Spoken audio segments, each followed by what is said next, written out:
I was born June 21st, 1989, and I was born in a single parent household. I think that already kind of established a bit of confusion in me just because I didn't have a father figure. My dad was very inconsistent. He would come into my life in seasons and then come out of my life. And so my entire framework of men for a long time was that men were not to be trusted, that men said things that they did not believe, that men did things that they did not really want to do, specifically when it related to me. I was introduced to pornography around the age of 5 or 6, and I was molested around the age of 7. So you have to understand that now I'm not only fatherless, but I'm also being introduced to sexuality in its perverted form. I'm being introduced to sexuality in a way that makes it seem as if sexuality is to be outside of marriage, but also that it means that it's to be an objectifying thing, that it has no dignity attached, that it has nothing to do with glory, and it has nothing to do with Jesus. It's just people doing what they want to do. And so I'm already having kind of a confused perspective when it comes to sex itself. I think that's why our generation, or millennials, if you will, I think that's why we're kind of jacked up now, is because we have been introduced to sexuality in a distorted form. And so now when people tell us that sex is beautiful within marriage between one man and one woman, it sounds confusing. It doesn't sound as beautiful because that wasn't the original way we learned about it in the first place. And so that's where I came from. Growing up, I also had gender confusion. So I felt in myself that I wasn't supposed to be a woman. It felt as if this body was not my own. It felt like this body was a bit strange. I felt more comfortable being in masculine positions and doing masculine things. And honestly, to be frank, I believe the culture has assisted us in this kind of confusion, because for too long it has made femininity and masculinity things that are not biblical. For somebody like me who doesn't like pink, who doesn't wear purses because I don't like extra baggage, I would prefer to have my debit card and my phone in my back pocket. I have been told growing up that made me a tomboy, that made me less than feminine. And so now when people start to question themselves, what they're questioning is things that wasn't even non-feminine in the first place. And so I was confused. And so I went to church with my aunt. My mother is not a believer, and so I didn't go to church with her, but I went to church with my aunt every weekend who was. And the thing about my aunt that was crazy is that it was just weird to be, Christians are weird. I'm sure y'all know that. Jesus was writing on the ground, while people was telling people to stone people. It's like, why are you writing on the ground, bro? Like, what are you doing? My aunt was a clear contrast to my mother. And I remember there were 2 situations where I saw how Jesus makes people different. The first situation was we were at a thrift store because she really loved thrifting. And this lady, I guess, cut her off. Something happened in traffic where the lady got mad at my aunt, and she just started to cuss my aunt clean out. My aunt, just this sweet lady with like a dress down to her ankles that listened to gospel all the time. She's just like, God bless you, God bless you, God bless you. And she meant it. And I was so confused. I'm like, this lady is talking to you crazy, and you just talk about some God bless. You need to curse her out too. I don't understand how you just gonna let somebody disrespect you. But Jesus had changed her. The second situation was, I remember I would be at our home and she would be singing the Psalms. And as a 6-year-old, I'm like, why are you singing a song that doesn't rhyme? I don't really understand how, like, nothing connects. It's just you and Jesus. But to me, it was a distinctive difference between how she lived her life and how I saw my mother live her life. Where to me, it began to do something in my own conscience and in my own heart where it's like, man, God really does make people different. He really does change people. But while being in church, I still had these affections for same-sex, or these same-sex desires. I still felt in and of myself that I was not who I thought I was supposed to be. But the way they talked about my struggles from the pulpit made me feel like I wasn't too free to confess that. It seemed as if it was discussed in such a way where if I was to be open about how I felt, that it would be met with stones and not grace. It felt as if the church was not a safe place for me to be free about how my mind was thinking and how my soul felt. It felt as if I was a leper. It felt as if hell must have had a special place for me specifically. Like, that's how I felt. Like, I'm gonna go straight to hell and they just gonna have a VIP just for Jackie Hill Perry right there. But I think God was faithful in developing my conscience in such a way that though the church may not have met my feelings in a way that felt safe, I still felt as if how I felt wasn't clearly right. So high school comes, that's when I got completely ratchet. I think high school, if you don't have the Holy Spirit, high school just turns you into somebody else.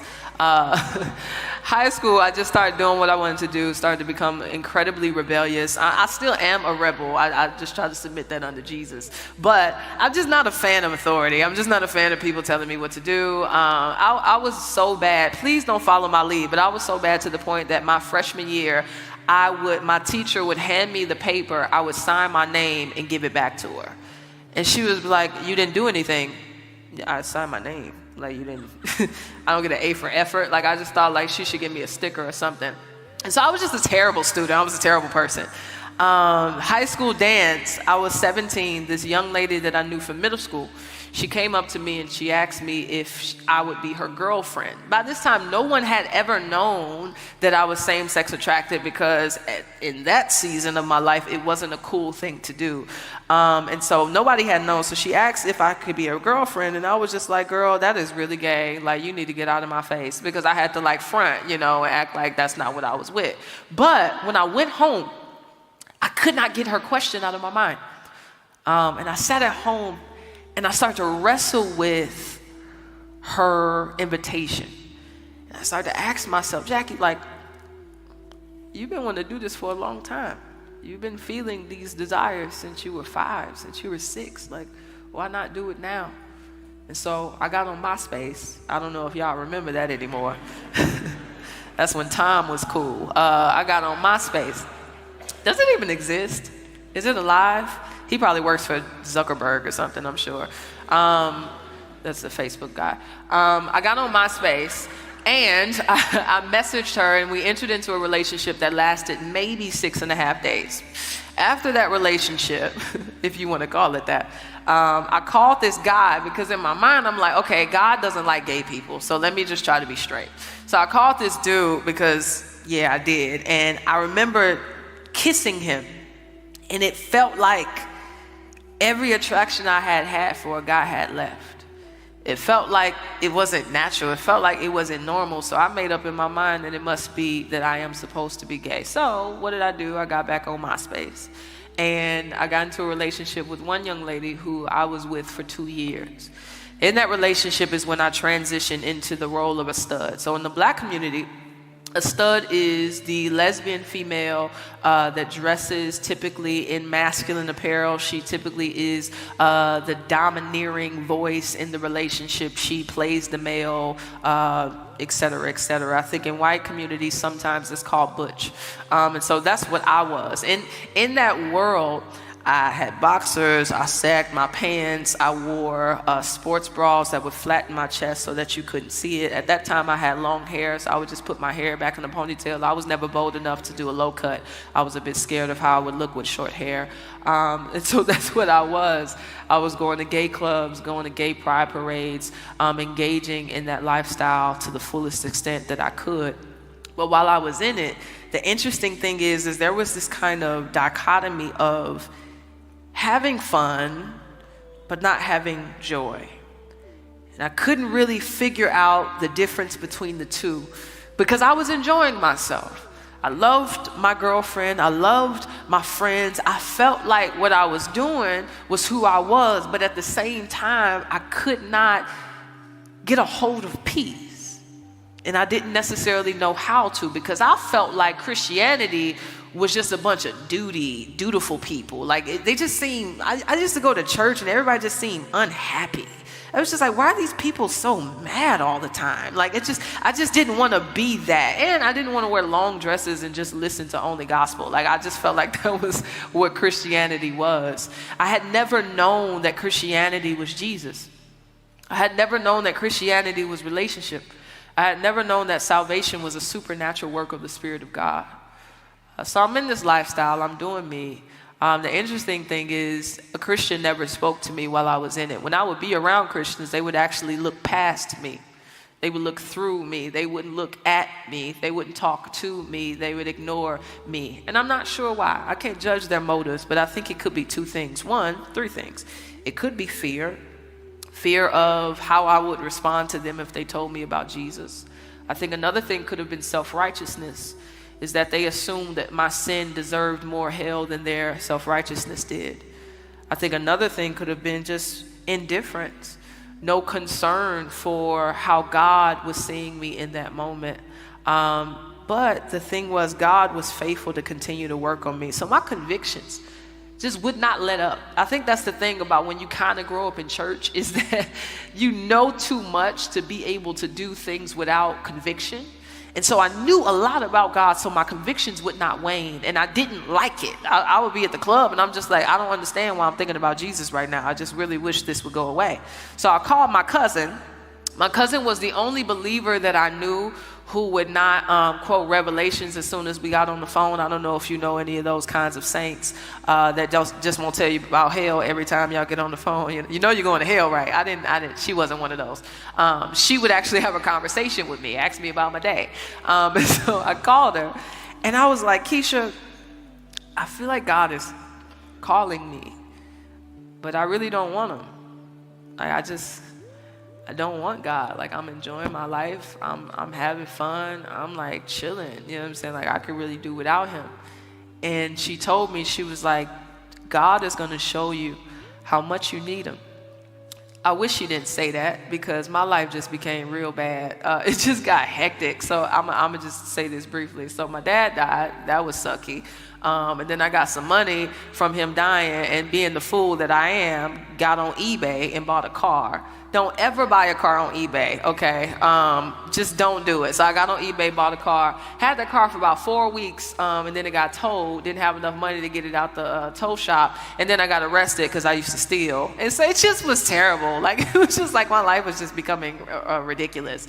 And it felt like God was just making my life horrible for me to take notice of his goodness, for me to pay attention to him. And I think it's a mercy, because there are some people who are living wicked lifestyles, and they are in lives full of prosperity where they don't even have the opportunity to pay attention to God.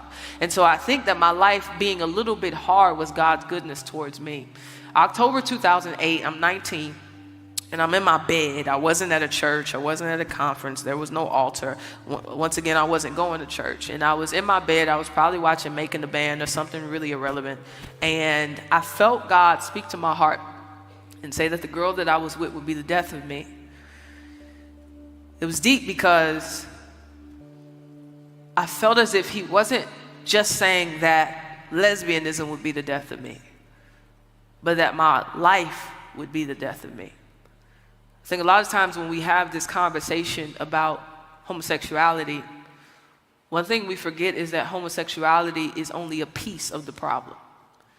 I'll explain. One time, when my testimony came out, this girl, she messaged me, and she went off on me and saying that I was being judgmental, being bigoted, et cetera, and that God was okay with her lifestyle. And I asked her, I said, if lesbianism wasn't even an issue for you, would God still be pleased with your life? Would you still be reckoned holy and righteous? And she said, no. That question, what it does is it identifies that lesbianism is not, or homosexuality is not the main problem. The problem is sin. Sin is the problem. Homosexuality is a leaf on a tree of sins. And so on that tree, you might have liar, you might have lustful, you might have pride, you might have unrighteous anger. But what needs to be dealt with is not plucking off one sin. That's why you have some people that'll say, I asked God to make me straight and he didn't. The problem is you asked God to save you from one thing and not to save you from all of you. That was the problem. And so what needs to happen is that God needs to get a hold of the root. God needs to get to the root of the tree, change the tree through regeneration and sanctification and salvation, so that the leaves now will bear fruit, where you will see joy and peace and self-control and all of the things that the fruit of the Spirit will produce. And so in me, I noticed that I had a big issue with the Lord. So I started to compare the costs. I started to think about everything that I loved and their consequences. So I thought about, okay, I'm gay. I think it's been clear that God don't like that. I done heard that all my life. Okay, that's not good. Oh, I really like getting drunk. Man, that's a sin too. Dang. I don't honor my parents. Man, Old Testament was very clear that that's not okay with God. Oh, goodness gracious, I'm a thief. Hell, wow. Like, I was just like, everything I loved was terrible. And what I saw was everything that I had affection for, everything that I enjoyed, everything that I did naturally, that at the end of the day, it wasn't worth it. So I started to have this conversation with God, and I was like, God, I hear what you're saying, but I don't want to be straight. Like, that's just not something I want to do.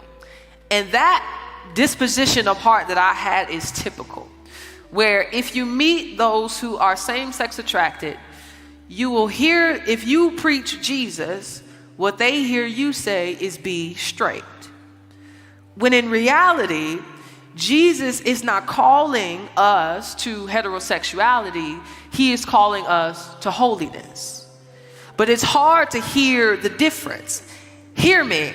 Heterosexuality is not the goal per se. Holiness is the goal, because once I get to know Jesus, then he works out all the rest, right? I think sometimes people have become what I like to call heterosexual evangelists, where when talking to the LGBTQ community, they will present the gospel of marriage or the gospel of being straight, as if that is the goal of this life. As if when we get to heaven, we will have marriage between man and woman. Marriage won't exist. What will exist is the Lamb and the church. Will exist in the bridegroom and the bride. So we can't preach marriage. We need to preach Jesus. So what I came to see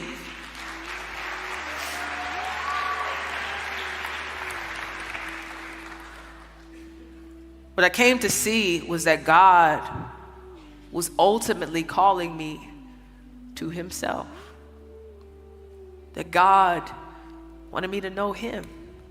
That God wanted me to love him. That God wanted me to serve him. So I told God in my bed, I'm like, man, what you calling me to is hard. I had tried to be saved about 18 times, reading the little sinner's prayer on the back of the little books about heaven. And it just never seemed to work, because no one had ever explained to me that salvation was a supernatural work of the Spirit of God, that I can change my clothes all day, I can change my friends all day, I can start listening to certain music, but that would not change my heart, that would not change my nature, that would not change my mind, that I needed the Spirit of God to do the work for me. And so I told God, I don't know how to do what you are calling me to do, but I know enough about you to know that you will help me. I had no idea that that was repentance, because I didn't know that word existed. I had no idea that was faith, because I didn't know that that word existed. But what had happened was I saw my sin rightly. I saw it as unworthy of my time. I saw it as unworthy of my attention. I saw it as worthless. I saw it as not good. I saw it as an idol. I saw it as a lie. All of my sin, hence. I saw it all for what it was, and I turned. But I didn't turn to self-righteousness. I didn't turn in on myself to think that I can make myself saved. What I did was I turned to Christ, seeing that only he could save me, only he could change me, only he could renew me, only he could sanctify me, only he could regenerate me, and I had no choice but to believe. Faith is not optional. God was not suggesting that I would repent and believe in his name. He was commanding it. So that's what I did, and God saved me. And I knew I was different the next day, because I went to work I used to work at Wendy's, so if y'all want the recipe for junior bacon and the sour cream and chive potato, holla at me afterwards. They do have real meat, though. I'll let you know that. McDonald's, I can't vouch for them. Obviously, I have a thing against McDonald's anyway. I was at work and this girl walked into the restaurant and I was behind the cash register, and she was pretty. And I remember looking at her in typical fashion. What I would have did 2 days prior would be to stare at her, lust after her, objectify her, and maybe stare at her long enough to see if she, was on the same page that I was on. But in my heart, I was aware of God for the first time. And it wasn't as if God was never sovereign before. It wasn't as if I didn't believe that he saw me when I was in sin. It was just that this time I cared. I cared about what God thought about my behavior. I had a reverence for him that I had never felt. My clothes were still the same. I still had my sports bra on and my boxers on, but this time I wanted to honor God. I think it's valuable to talk about temptation when talking about these discussions, because I believe some people in the church have propagated this kind of lie that to be set free from sin means to not be tempted by sin. So I want to kill that, because I've been in churches where they'll say, well, if God delivered you from that, you shouldn't be struggling with it. So if you're struggling with it, then you're obviously still that. That's still who you are. The truth of the matter is that can't be true considering Jesus. Considering that it says that he was tempted, yet without sin. And so now, if Jesus was tempted, yet didn't sin, then obviously temptation can't define deliverance. Then obviously temptation can't define my identity, but rather how I respond to it. And so being a believer means now that though I might be tempted, though I might still see beautiful women, though I might still want to lust after people, though I might still want to watch pornography, though I might still want to do things that are wicked in God's sight, now I have power.